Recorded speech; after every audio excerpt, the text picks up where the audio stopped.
আমার প্রথম কমিটমেন্ট হচ্ছে সব মানুষের নিরাপত্তা নিশ্চিত করতে হবে একজন জনপ্রতিনিধি হিসেবে, এবং নির্মমভাবে করতে হবে। এখানে কোনো ছাড় দেওয়ার কোনো সুযোগ নাই। কে আমার দল করে, কে কার দল করে, কে কি করে, এটা বিবেচ্য বিষয় নয়।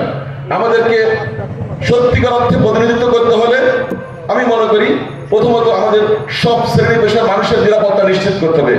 ব্যবসা বাণিজ্য করার নিরাপত্তা, আমাদের ধর্মীয় স্বাধীনতা পালন করার নিরাপত্তা।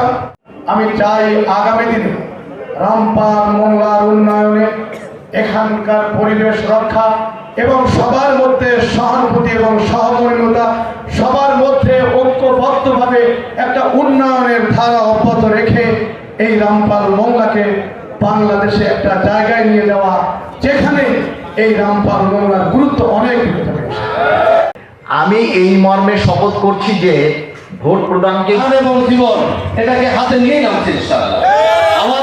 আমার বিশ্বাস হুজুর আমাদের মহামান্য যিনি আমির রয়েছেন উনি কথা জোরদার মুলুকটা, আমাদের স্লোগান থাকবে জমিদার ঘেরতা।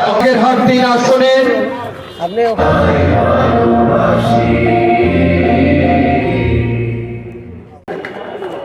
খুশি এরকমই চাই সারা জীবন